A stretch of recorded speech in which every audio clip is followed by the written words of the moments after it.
My name is Eleanor, 32 years old, and last week I watched my parents hand over my $200 million tech company to my little sister Amanda. The company I built from nothing. My father actually looked me in the eyes and said, "Eleanor, you were just the builder. Amanda has the vision to take it global." I didn't argue. I simply made one phone call that night. You should have seen their pale faces the next morning when they realized what I'd done. If you're watching this, let me know where you're viewing from and hit that subscribe button. Because you're about to see how the real builder takes back what's rightfully hers. Boston's wealthy neighborhoods may look picture perfect from the outside, but behind our family's colonial mansion walls, a different story unfolded. From my earliest memories, it was clear that my sister Amanda was the golden child. I was 7 when she was born, and from that moment, the spotlight permanently shifted. My father, Harold, came from old money with connections throughout New England's business elite. My mother, Diane, was a former debutante whose greatest achievement was marrying into the right family.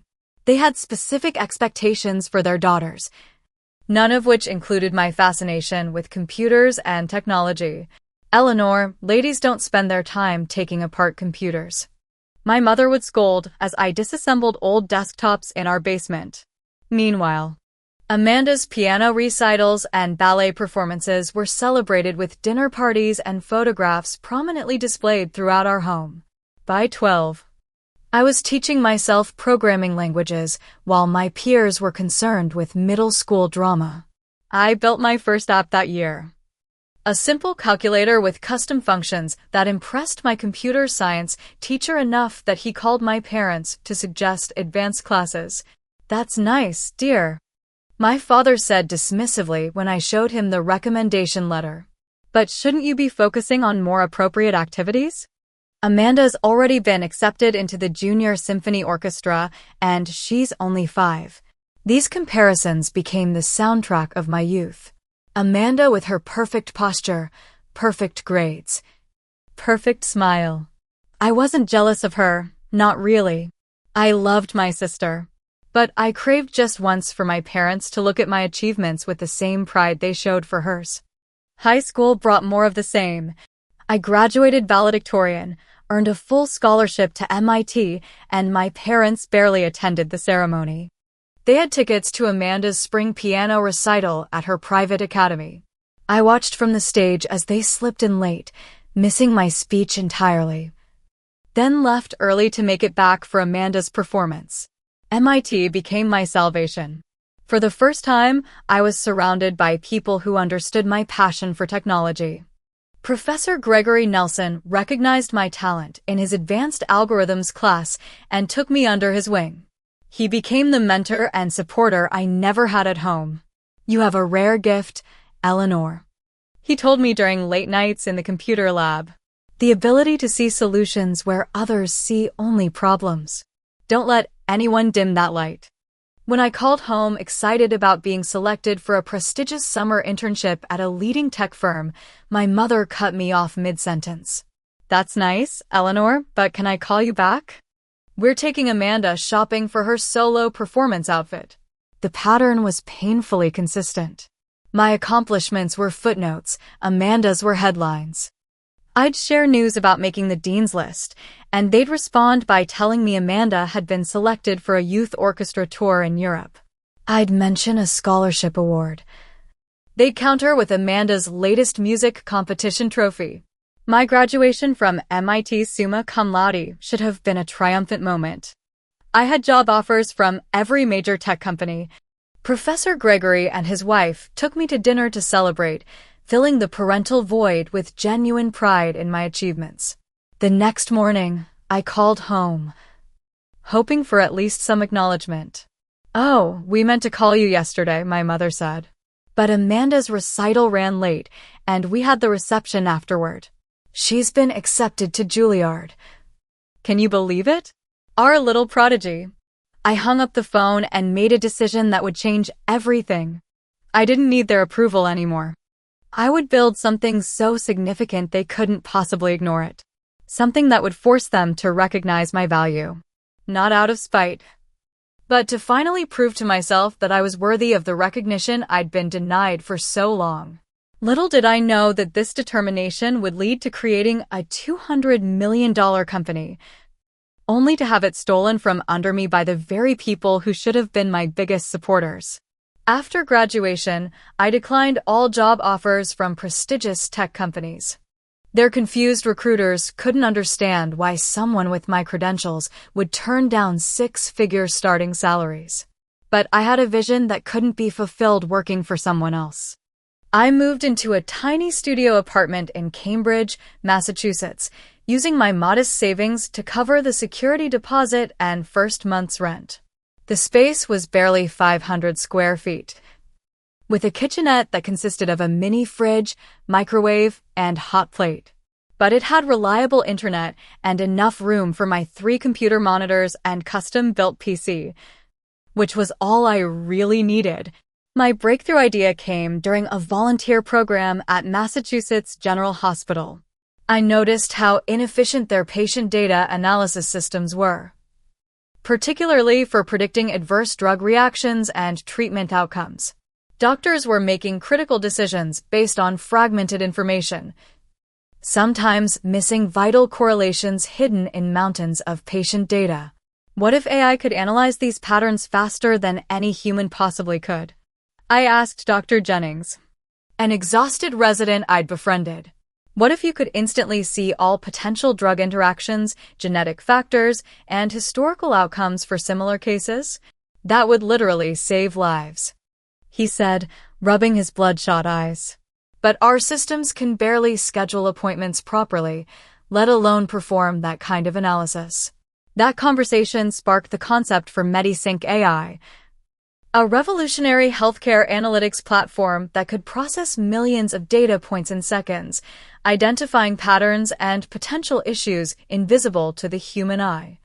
I spent 18 hours a day coding the initial prototype.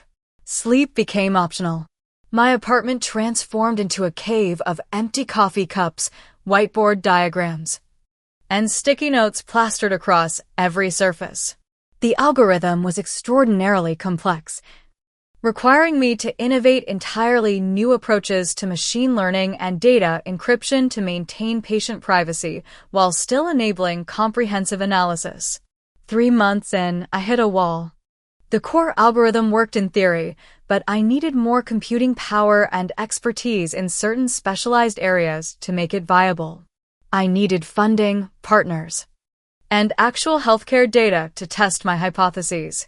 Desperate and exhausted, I swallowed my pride and called my father. Dad, I've been developing medical software that could revolutionize patient care. I need a small investment to take it to the next level, just $50,000. I can show you the prototype and business plan. His response was predictable but still painful. Eleanor, this sounds like another one of your computer projects. We're putting all our available funds toward Amanda's education at Juilliard. Her career is just taking off, and these early years are critical. I hung up without arguing. The rejection stung, but it also hardened my resolve. If my own family wouldn't believe in me, I'd find someone who would. The breakthrough came at a tech meetup in Boston, where I gave a 5-minute lightning talk about healthcare data analytics.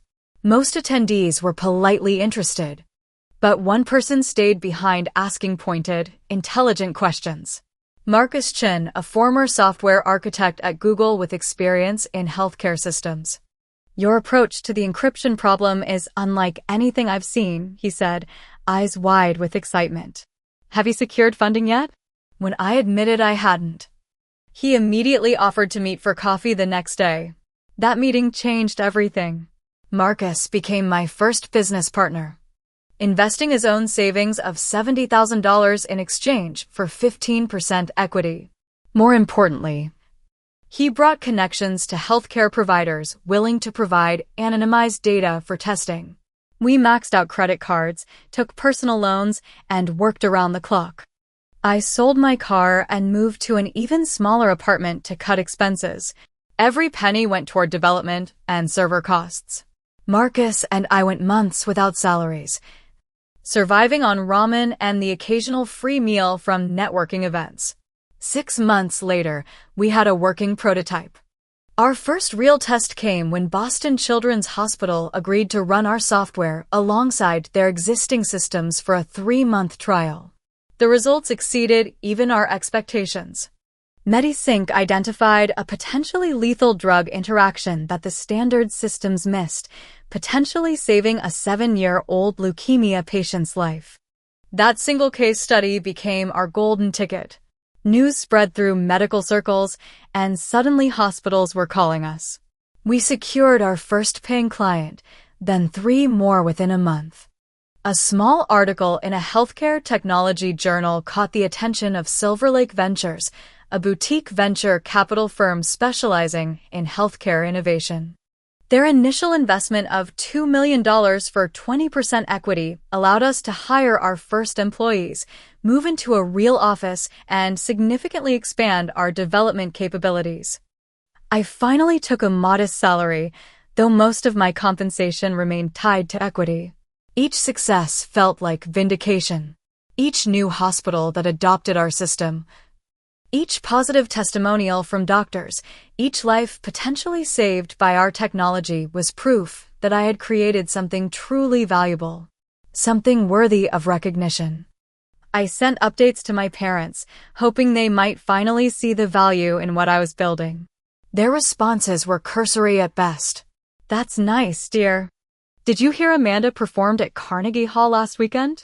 The critics said she's the most promising pianist of her generation." It hurt, but I channeled that pain into working harder. By the end of our second year, MediSync had expanded to 27 employees, secured contracts with 34 hospitals across the country, and was generating enough revenue to be cash flow positive, a rarity for tech startups at our stage. When we were featured in Forbes' 30 Under 30 list, I sent the magazine to my parents. My mother called the next day, the first time she'd initiated contact in months. "Eleanor, this is wonderful news. Your father and I are so proud. We had no idea your little computer project had become so significant." Their sudden interest coincided with our company's rising profile. As MediSync's valuation approached $50 million, they began mentioning me at their country club. Suddenly, I was invited to family events where I was introduced as our daughter, the tech entrepreneur. The recognition I'd craved for so long finally arrived, but it felt hollow. It wasn't about me or what I'd built. It was about how they could use my success to enhance their own social standing. Still, a part of me hoped this might be the beginning of a genuine change in our relationship. That maybe, finally, they could see me for who I was and value my achievements on their own merits. I couldn't have been more wrong. 5 years into building MediSync, we had transformed from a scrappy startup into a serious player in healthcare technology. Our offices now occupied 3 floors in a gleaming Cambridge tower, housing over 150 employees across engineering, sales, customer success, and administration. Our valuation had skyrocketed to just over $100 million after our Series C funding round, with our technology implemented in over 200 hospitals nationwide. The journey hadn't been smooth. Each funding round brought new challenges and pressures. Nathan Blackwood, the lead partner from our largest investor, Horizon Capital, pushed constantly for faster growth and quicker returns. "The window for healthcare AI is closing fast," he warned during tense board meetings. "We need to capture market share now, before the giants like Google Health or Amazon move into the space." I resisted his pressure to prioritize expansion over product quality, maintaining that our competitive advantage lay in the accuracy and reliability of our algorithms. These confrontations were draining but necessary to preserve the integrity of what we'd built. Building our team had been another challenge. I insisted on rigorous technical interviews and a lengthy vetting process for every hire, ensuring we brought in not just technical talent, but people who shared our vision of improving healthcare outcomes through technology. "You can teach skills, but you can't teach passion or integrity," became my hiring mantra. This approach created a company culture of dedicated innovators who regularly worked nights and weekends not because they had to, but because they believed in our mission. Our toughest moment came when MedTech Innovations, a larger competitor, filed a patent infringement lawsuit against us, claiming our core algorithm violated their intellectual property rights. The allegations were baseless, but the legal battle drained resources and threatened to scare away potential clients. I handled the crisis personally, meeting with each major client to explain the situation, provide technical documentation proving our innovation was original, and reassure them of our stability. Not a single hospital canceled their contract during those uncertain months. When we eventually won the case, our reputation for integrity actually strengthened our market position. Throughout these challenges, Marcus remained my steadfast ally and friend. As Chief Technology Officer to my CEO, we made an effective team. His methodical approach balancing my sometimes impulsive innovation. "We're changing medicine," he would remind me during particularly difficult periods. That's worth fighting for. It was during this period of hard-won success that my parents suddenly developed an intense interest in my company. The social cachet of having a daughter running a $100 million business proved irresistible. They began attending industry events where I was speaking, introducing themselves proudly to investors and partners. "We always knew Eleanor was destined for greatness," my father told Nathan at a fundraising gala, conveniently forgetting his dismissal of my computer project years earlier. Then came the suggestion that would ultimately lead to disaster. "Eleanor, darling," my mother said during one of their increasingly frequent visits to my office. "Amanda has been feeling a bit lost since graduating from Juilliard. The classical music scene is so competitive these days. We were thinking perhaps you could find a position for her in your company? Something in marketing or public relations, perhaps? She's always been so good with people." I hesitated. Amanda had zero business experience, no technical background, and had never expressed the slightest interest in healthcare or technology.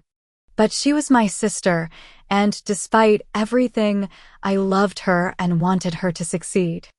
"I can find something entry-level in the marketing department," I offered cautiously. "But she'll need to interview like anyone else and prove herself on merit." My parents exchanged a look I recognized from childhood, one that said they'd expected more special treatment. Nevertheless, they agreed, and the following week, Amanda joined MediSync as a junior marketing coordinator. At first, everything seemed fine. Amanda was charming and personable, qualities that served her well in a marketing role. She learned quickly and showed genuine interest in understanding our product, though she still struggled with the technical aspects. But subtle changes began occurring. Amanda organized team lunches I wasn't invited to. She scheduled meetings with the marketing director without including me or other relevant executives. Small decisions about promotional materials were made without consulting our established brand guidelines. "She's just eager to contribute," Marcus suggested when I voiced my concerns. "It's probably nothing to worry about." 6 months into Amanda's employment, I noticed she had begun copying my father on certain internal emails, particularly those highlighting marketing successes or new client acquisitions. When questioned, she claimed it was just to keep Dad updated since he's so interested in the business. The real warning sign came when Nathan pulled me aside after a board meeting. "Your sister is quite impressive," he said casually. "She mentioned some ideas about international expansion that sounded intriguing. You might want to consider giving her more responsibility." Confused, I asked what he meant. Apparently, Amanda had been meeting privately with our lead investor, discussing strategic initiatives far outside her marketing role, positioning herself as having more authority within the company than she actually possessed. When confronted, Amanda appeared apologetic. "I'm just trying to help, Ellie. You're so busy with the technical side. I thought I could take some business development work off your plate." Around this time, my parents began suggesting Amanda should have a more formal leadership role. She has an MBA now, my father reminded me.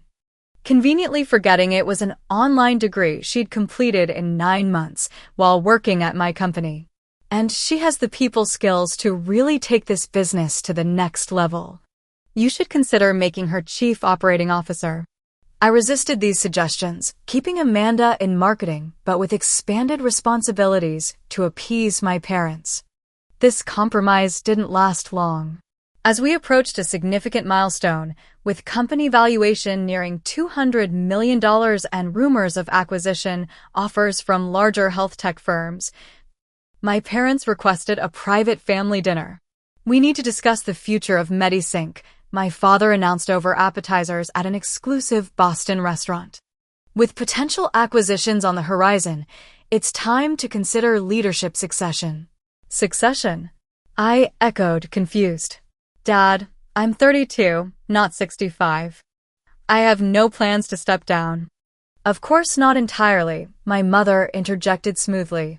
"But as the company grows, you might be happier focusing on the technical innovation you love, while Amanda handles the business operations and public-facing responsibilities."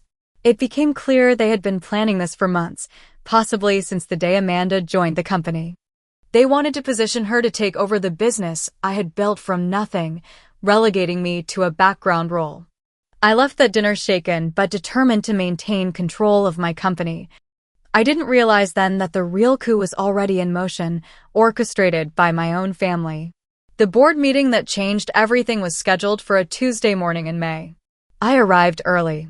As was my habit, reviewing quarterly reports and preparing to discuss our upcoming Series D funding round. The conference room gradually filled with board members, including Nathan from Horizon Capital, our other major investors, and Marcus, who gave me a reassuring nod. The surprise came when my parents entered the room. They had no official role at MediSync and weren't board members. Yet they walked in with an air of authority, followed by Amanda in an expensive new suit. "What's going on?" I asked, keeping my voice level despite the alarm bells ringing in my head. "Just a small change to the agenda," my father replied smoothly, taking a seat directly across from me. "Nothing to worry about." Nathan cleared his throat uncomfortably. "Harold has requested time to discuss a potential leadership restructuring." "Restructuring?" I repeated, looking from Nathan to my father. "This isn't on the agenda," I approved. "As major shareholders, your parents have the right to propose board discussions," Nathan explained, not quite meeting my eyes. It was true that my parents had acquired shares through several rounds of friends and family investment opportunities I'd offered them after the company began succeeding, mostly out of a lingering desire for their approval. Those relatively small investments had grown significantly as our valuation increased. What I hadn't realized was how they'd been quietly accumulating additional shares through private transactions with early employees and smaller investors. My father stood and began a presentation I soon realized had been meticulously prepared. "MediSync stands at a critical juncture," he began, sounding like he'd rehearsed this speech many times. "With potential acquisition offers and international expansion opportunities, we need leadership that can navigate complex business negotiations and global markets." He clicked through slides showing MediSync's growth trajectory, competitive landscape, and potential strategic directions, speaking with the confidence of someone who had built the company himself rather than dismissed it as a computer project years earlier. "While Eleanor's technical brilliance has brought us this far," he continued, with a patronizing glance in my direction, "the next phase requires different skills. Amanda's background in arts management, her MBA, and her natural leadership abilities make her ideally suited to guide MediSync through this transition as Chief Executive Officer." The room fell silent. I sat frozen, unable to process what was happening. Marcus half rose from his seat, face flushed with anger, but I placed a hand on his arm. I needed to hear how far they planned to take this betrayal. "Eleanor would of course remain as Chief Technology Officer," my mother added smoothly, focusing on what she does best, the technical aspects, while Amanda handles the business leadership. This is absurd, Marcus finally burst out. Eleanor built this company from nothing. She's the vision, the driving force, the reason we're all sitting in this room. My father's expression hardened. With all due respect, Marcus, the board will make this decision based on what's best for the company's future, not personal loyalties. Nathan looked deeply uncomfortable but didn't contradict my father. I later learned they had played golf together weekly for months, with Amanda often joining them. When I finally found my voice, I asked the critical question, "On what authority are you proposing this change?" My father smiled thinly. "Between your mother and I, Amanda, and several investors who have expressed support for this transition, we control 51% of voting shares. We've already filed the necessary paperwork." The blood drained from my face as I realized they had been planning this coup for months, maybe years. While I focused on building the company, they had been working to take it from me. "And if I refuse?" I asked, my voice surprisingly steady despite the storm raging inside me. That's when my father delivered the line that would change everything, looking me directly in the eyes with cold determination. "Eleanor, you were just the builder. Amanda has the vision to take it global.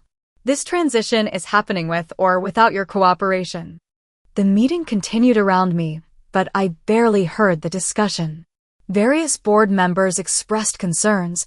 Others supported the change, but the outcome was predetermined. By majority shareholder vote, Amanda would become CEO of MediSync effective immediately. As the meeting concluded, my mother approached, placing a hand on my shoulder that I shrugged off immediately. "Darling, this is really for the best. You never enjoyed the business side anyway. Now you can focus on the technical work without all those distractions." I said nothing, gathering my papers with mechanical precision. Amanda attempted to speak to me, but I walked past her without acknowledgement. Marcus followed me to my office, closing the door behind us. "This is illegal," he fumed. "We can fight this. I'll call our lawyers right now." I held up a hand, my mind already racing ahead to a different solution. "No, Marcus. I need to think. There's something else at play here." That evening, alone in my apartment, I made a single phone call. One that would remind my family exactly who they were dealing with, and what it means to underestimate the builder. The hours after the board meeting passed in a blur of shock and disbelief. I left the office without speaking to anyone, ignoring the concerned texts from my team and the smug messages from Amanda about a smooth transition of leadership. My apartment felt like a sanctuary as I closed the door behind me, finally allowing the tears to come. Not tears of defeat, but of pure rage and betrayal. The people who should have been most proud of what I'd built had instead conspired to take it from me. I poured myself a generous glass of whiskey and sat in darkness, watching the Boston skyline through my window as twilight descended. The company I had sacrificed everything to build was no longer mine. The algorithms I had coded line by painstaking line would now generate profits for my sister, who had never written a single function or understood the mathematical principles that made our product revolutionary. Around midnight, my phone rang. It was Sophia, my closest friend since MIT and one of the few people outside work who understood both my passion for technology and the complicated dynamics of my family. "I just heard," she said without preamble. "What are those vultures thinking? How can they possibly believe Amanda could run MediSync?" I explained the situation in detail, my voice growing steadier as I processed the events out loud. "The worst part is they planned this for years," I concluded. While I was pouring my soul into building something meaningful, they were figuring out how to take it from me. "So what now?" Sophia asked. "Legal battle? Media exposure? Both would damage the company's reputation." "No," I replied, a plan already forming in my mind. "There's something they don't know. Something I never told anyone except Marcus. When I founded MediSync, I had taken an unusual precaution. Having read too many stories of founders losing control of their companies, I had established a separate legal entity, Ellington Innovations LLC, owned solely by me. This entity held the intellectual property rights to the core algorithms powering MediSync's analytics engine, which were then licensed to MediSync through a complex agreement buried in thousands of pages of legal documentation. The arrangement gave MediSync exclusive rights to use the technology as long as certain conditions were met, including one crucial clause. In the event of significant leadership changes not approved by the original architect of the core technology, licensing rights may be revoked with 30 days' notice. I had insisted on this clause despite objections from early investors, framing it as protection against hostile takeovers by competitors. No one, not even my parents with their recently acquired share majority, could have remembered or understood the significance of this provision. They think they own MediSync, I told Sophia, and legally. They control the company. But without the core technology, MediSync is just an empty shell, a beautiful interface with nothing behind it. That night, I called Alexander Wright, the same attorney who had helped me structure the original IP protection. Though it was well past midnight, he answered immediately. "I've been expecting your call," he said grimly. "I saw the filing about the CEO change. Tell me you're activating the Ellington protocol." "Prepare the paperwork," I confirmed.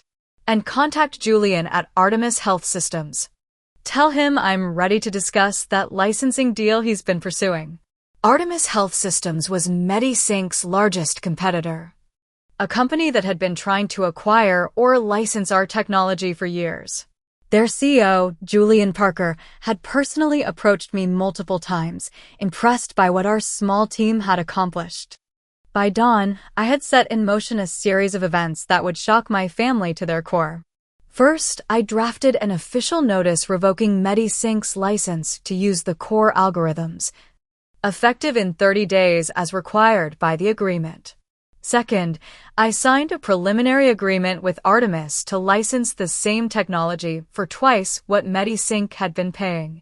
Finally, I incorporated a new company, Phoenix Health Analytics, with myself as CEO and Marcus as CTO, offering positions to key MediSync engineers I knew would follow me.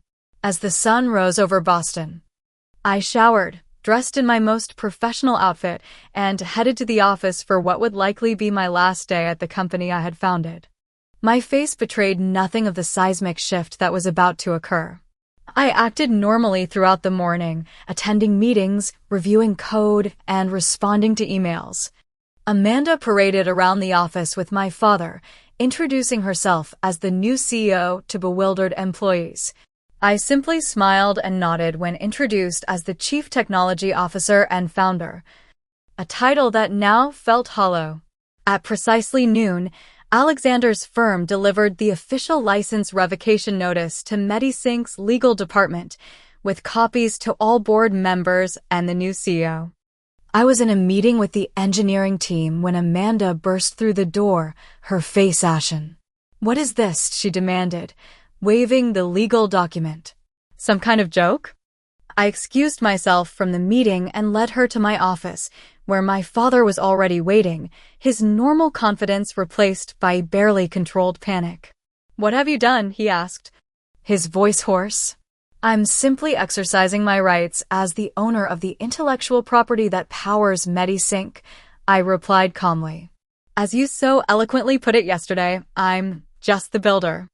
And as the builder, I own the blueprints." The color drained from my father's face as I explained in precise technical detail exactly what this meant. Without access to the core algorithms, MediSync's products would cease functioning in 30 days. The company valuation would collapse overnight. The $200 million enterprise they had schemed to control would be worth little more than its office furniture and the coffee in the break room. "You can't do this," my father sputtered. "The company owns the technology. You developed it while employed here." "Actually, no," I corrected him, sliding across the desk a copy of the original licensing agreement with Ellington Innovations highlighted. "The company licenses the technology from an entity I solely control, under terms that you just violated with yesterday's coup. Amanda sank into a chair, the reality of the situation finally dawning on her. So, what do you want? Money? A better title. I laughed, genuinely amused by her misunderstanding of my motivations. What I want isn't something you can give me anymore. I wanted recognition for what I built. I wanted my family to be proud of me for who I am, not for what they could take from me. But that ship has sailed. My father attempted a different approach, his voice taking on the cajoling tone he used for business negotiations. Eleanor, be reasonable. We can work this out as a family. Perhaps we were too hasty yesterday. We can revisit the leadership structure. It's too late, I replied, standing to indicate the conversation was over. I've already signed a licensing agreement with Artemis Health Systems. As of this morning, I'm the founder and CEO of Phoenix Health Analytics, taking most of the engineering team with me. MediSync, as you know, it will cease to exist in 30 days. The shock on their faces was everything I had imagined during my sleepless night of planning. My father, always so certain of his control over every situation, looked utterly lost. Amanda, who had been celebrating her unearned promotion just hours earlier, appeared on the verge of tears. You've destroyed the company, my father accused, finding his voice again. Years of work. Gone because of your pride. No, I corrected him firmly. You destroyed the company when you forgot who built it in the first place. I'm simply taking back what's mine and rebuilding elsewhere. That's what builders do. I gathered my personal belongings into a small box, leaving behind the company laptop and credentials. As I walked out of my office for the final time, I addressed the stunned pair one last time. By the way, I've called an all-hands meeting in 10 minutes to explain to the staff what's happening. You're welcome to attend. But I think it would be better if you prepared a statement about the company's future, or lack thereof. With that, I walked out, head held high, ready to begin the next chapter of my story. One where I would never again allow others to take credit for what I had built. The morning after my dramatic exit from MediSync dawned bright and clear. A perfect New England spring day that seemed at odds with the corporate earthquake I had triggered. I woke early, feeling lighter than I had in years despite the uncertainty ahead. My phone had been buzzing constantly since the previous afternoon. News of the licensing revocation had spread through the industry like wildfire, with tech blogs already speculating about the sudden leadership crisis at one of healthcare's rising stars. Among the messages was one from Marcus, conference room booked at the Marriott downtown. 9 a.m. 23 engineers confirmed already. Phoenix rises today. I smiled at his characteristic efficiency. Even in crisis, Marcus remained the steady operational force he had always been at MediSync. His loyalty meant more to me than he would ever know. The hotel conference room was packed when I arrived. Not just with the core engineering team I had expected, but with people from marketing, product, customer success, even administration. Familiar faces that had been part of building MediSync from the ground up, now looking to me for direction. I didn't expect to see so many of you here, I admitted, surveying the room of nearly 40 people. I want to be clear, I can't guarantee immediate salaries matching what you had.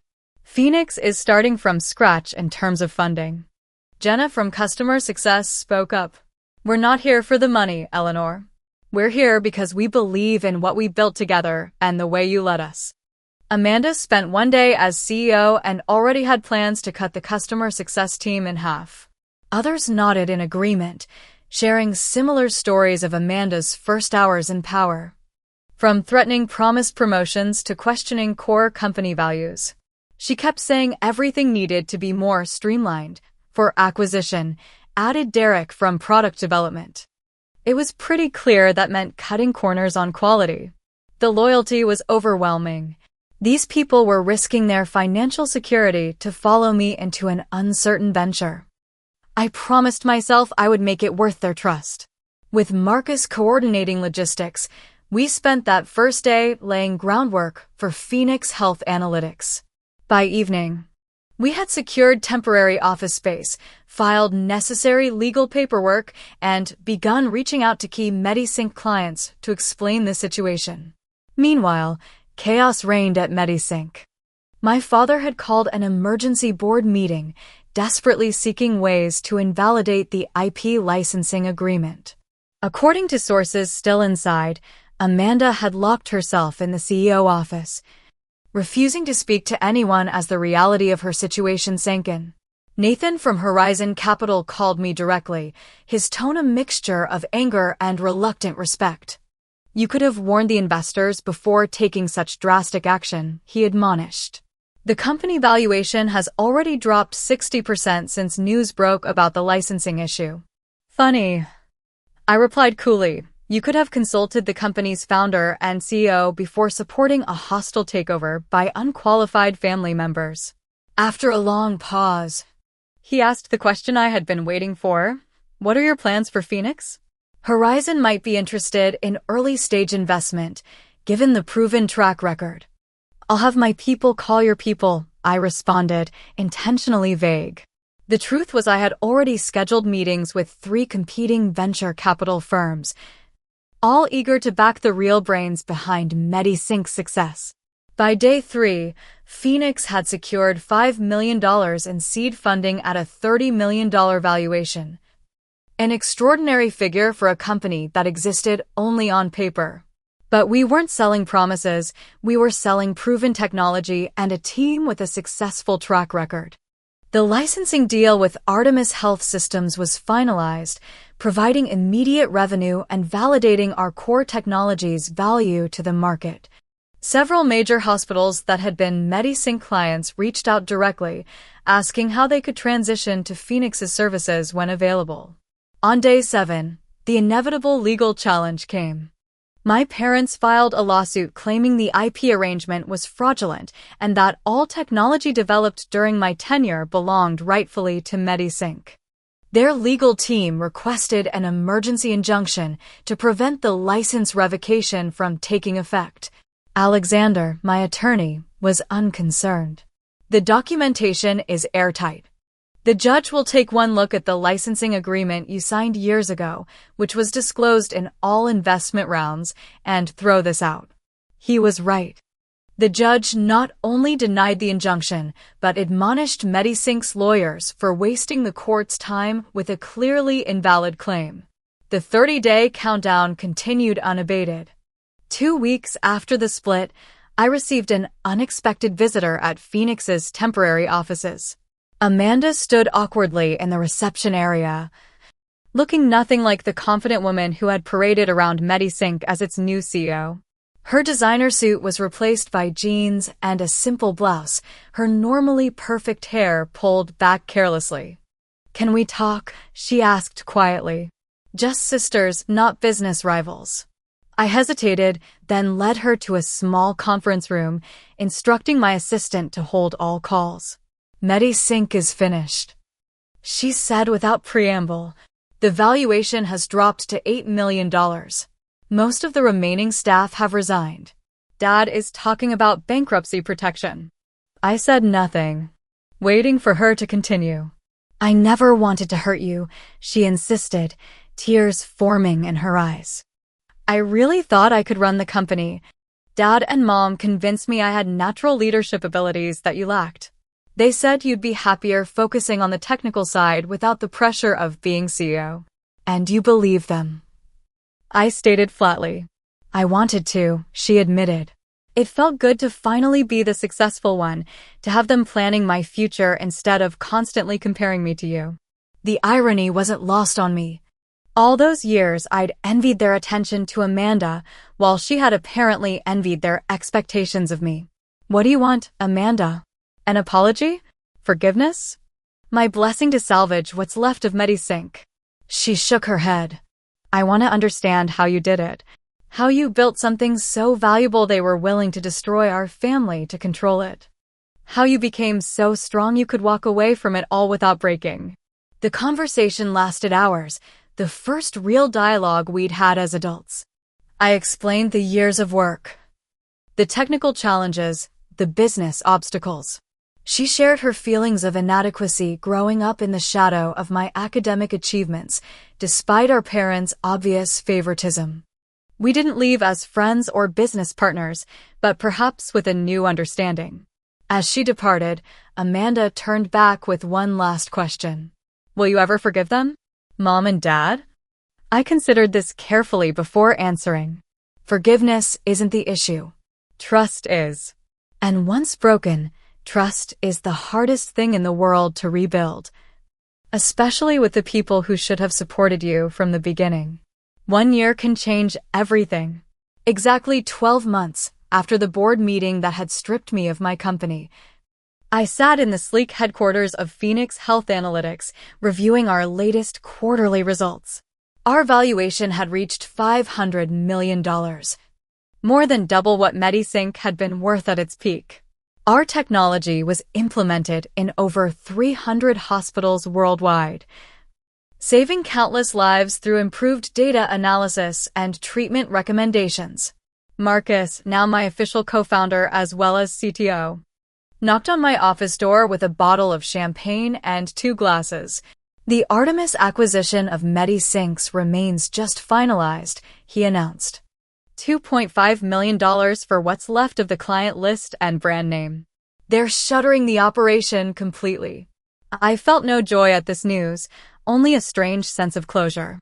My first company, the one I had poured my heart and soul into building, no longer existed. Yet Phoenix had risen from its ashes, stronger and more successful than I could have imagined. Have you heard from your family? Marcus asked carefully, knowing it remained a sensitive subject. Amanda emails occasionally, I replied. She's teaching piano at a community arts center in Vermont.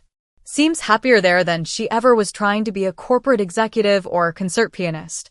My parents had been another story entirely.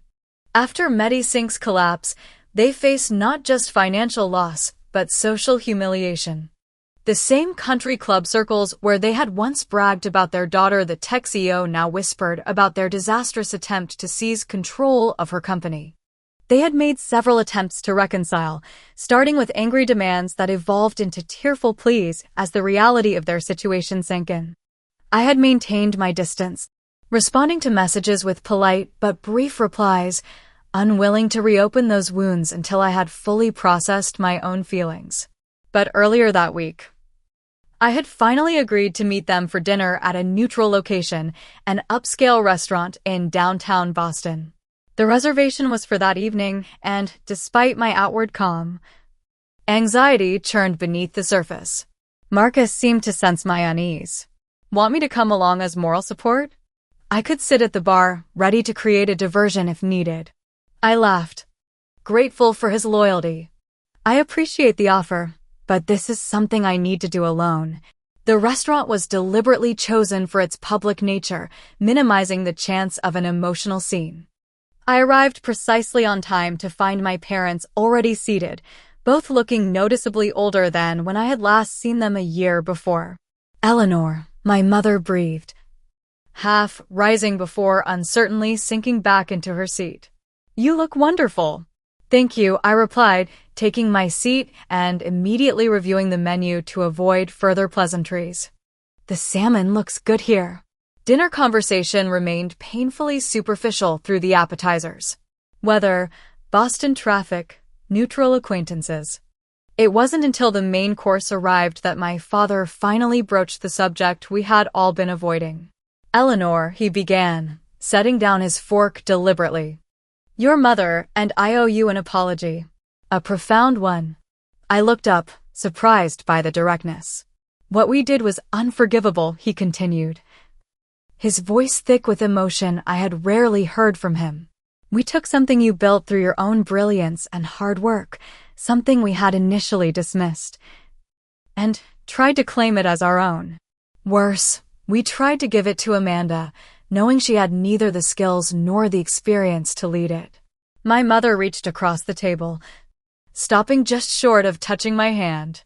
We were blinded by our own preconceptions about what success should look like. We spent your entire childhood trying to mold you into something you weren't, never appreciating the extraordinary person you actually are. I sat in stunned silence. In all my imagined versions of this dinner, I had never expected such a straightforward admission of fault. Why? I finally asked. Why Amanda? Why not just be proud of what I had accomplished? My father looked down, genuine shame in his expression. Because we understood Amanda. Her talents in music.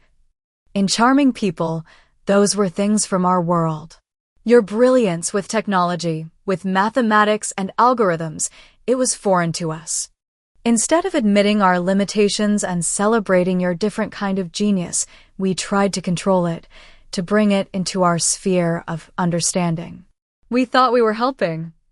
My mother added softly, deluded ourselves that you needed Amanda's social skills to succeed, that we were creating a perfect partnership between sisters. We didn't see that we were really just trying to insert ourselves into your success story. Their honesty was disarming. I had prepared for excuses, for subtle blame shifting, for anything but this raw acknowledgement of their failures.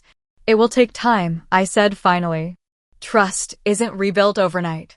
We understand, my father nodded. We're not asking for forgiveness. Just the chance to try to be the parents you deserved all along. As dinner concluded, an unexpected peace settled over me. The anger that had fueled me for so long had transformed into something else, a quiet confidence that no longer required their validation or approval. In the months that followed, I established careful boundaries with my parents.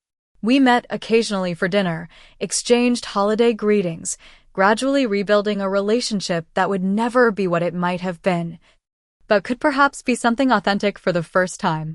Amanda and I developed our own tentative connection, different from the competitive dynamic our parents had fostered. She seemed genuinely happier away from their expectations, finding fulfillment in teaching music to children who might otherwise never have access to arts education. The most meaningful development came 6 months after our reconciliation dinner, when I established the Eleanor Wright Foundation for Women in Technology, dedicated to supporting young female entrepreneurs with mentorship and seed funding. The foundation specifically sought out brilliant young women whose families didn't understand or support their technological ambitions. I never again took success for granted or assumed that those closest to me had my best interests at heart. Every contract, every partnership, every business relationship was entered with clear eyes and careful documentation of ownership and contribution.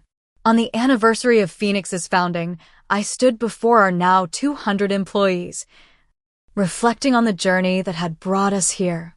A year ago, I learned the hardest lesson of my life. I told them that sometimes the people who should support you the most can become the ones who try to take credit for your achievements or diminish your contributions.